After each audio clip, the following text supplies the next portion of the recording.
Hello chess buddies, welcome to Amateur Chess University. Now all of us know Mikhail Tal loves sacrificing the pieces to gain tempo, especially the queen, leading to his famous victories. However, the game I am going to show you today is the one where he didn't move his queen even a single step. This game was played between Tal and Janis Mileika, the Latvian chess player and economist in the Latvian Championship 1953. So without further ado, let's get straight into the game. Janis here has the white pieces and he begins with d4 going for the queen's pawn opening, knight to f6 by Tal, c4 by white and c5 by black going for the Benoni defense. White pushes a pawn to d5. Here black plays e6 going for the modern variation of the Benoni defense.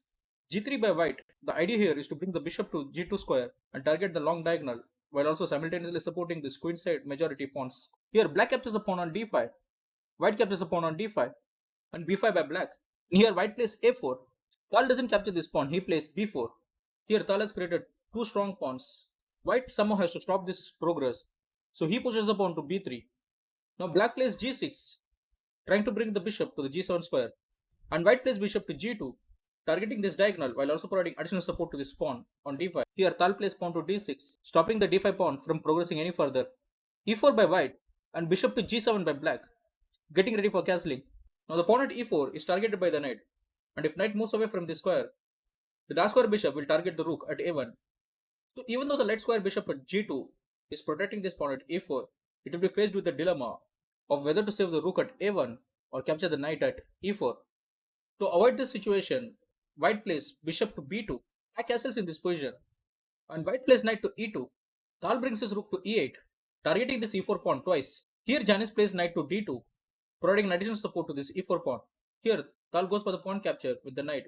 He captures the pawn on e4 with this knight. Now white has to decide whether it has to capture this knight on e4 or the bishop at g7. White went for capturing the bishop at g7.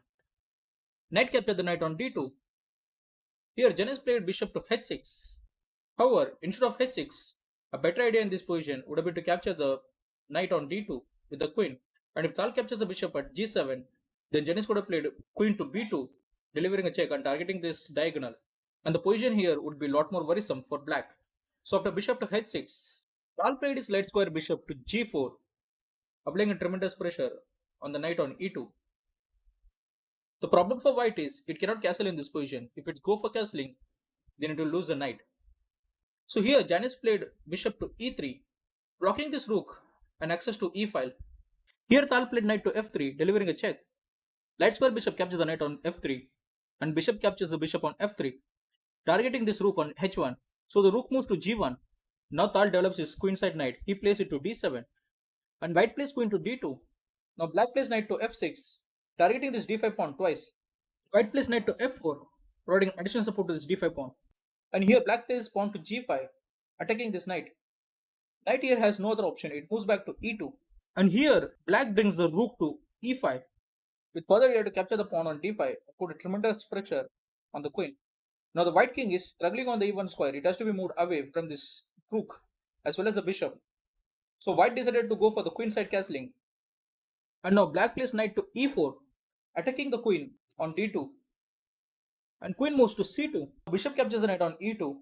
Queen captures the bishop on e2. And here Tal played knight to c3, targeting the queen as well as the rook. And it was in this position on move 23 that Janis Mileika resigned the game. Janis resigned this game because the pawn chain on the queen side of black is very strong. It's also protecting the knight. And the game from here on will be very difficult for white to continue. No matter where the white queen moves next, black will bring the rook to c8 and push this pawn to c4. And it's a position white will have no chance of drawing. So that's the game. Sacrificial Master Tal once again viewed his magic, but this time his queen was present to witness. You can share your thoughts and comments on this game below. If you have any interesting game that you want me to analyze, also post it below.